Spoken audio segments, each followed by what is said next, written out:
Bonjour Adrien. Bonjour Cécile, bonjour à tous. Alors un petit coup d'œil sur la presse locale, on commence avec le Jardin des plantes dans Presse Océan. Oui, effectivement, et beaucoup de nouveautés au programme. Presse Océan qui fait un petit peu le point sur ces nouveautés, et notamment des nouveautés pour nos petites têtes blondes. Ils pourront, dès le 1er juillet, profiter d'une nouvelle ère de jeu imaginée par Claude Ponty. Et ce n'est pas tout. Stéphane Pajot, dans cette double page, nous explique que les travaux de restauration vont également débuter en novembre autour du Grand Cerf en bronze de Nantes. Il avait quitté sa biche et son faon depuis la Seconde Guerre mondiale et il devrait retrouver son socle en juin 2018 et même être relooké, revalorisé par l'École supérieure des Beaux-Arts. Quant à l'aire de jeu dont je vous parlais, eh bien, elle prendra place sur la plage verte du Jardin des Plantes. On va le voir sur cette photo signée Romain Boulanger. Cette aire baptisée Dépôt d'Ego qui sera comme un jardin de géants avec ses pots, ses outils géants. Ça promet, Cécile, des bonnes parties de cache-cache.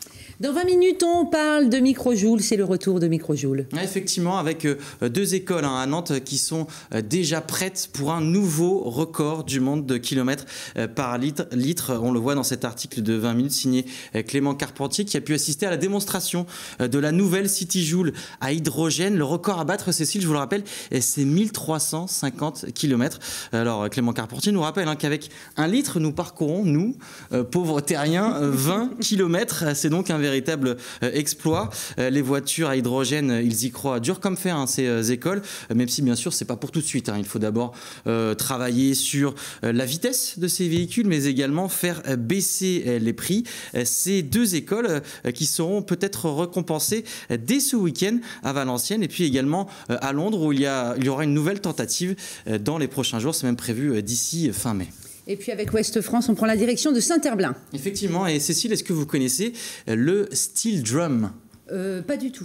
Le steel drum, c'était une percussion, un instrument phare à Trinidad et Tobago, un instrument de percussion qui ressemble véritablement à un bidon, comme vous pouvez le voir sur cette image de Ouest France. Véronique Escolano nous explique dans cet article que les élèves herbinois sont passés maîtres en la matière, car on apprend à jouer de cet instrument dès la primaire. 1600 herbinois y ont déjà goûté, que ce soit à la Maison des Arts ou en classe, un succès qui ne se dément pas. Un festival est même prévu les 27 et 28 mai prochains en Loire-Atlantique. Ça swing. Merci Adrien.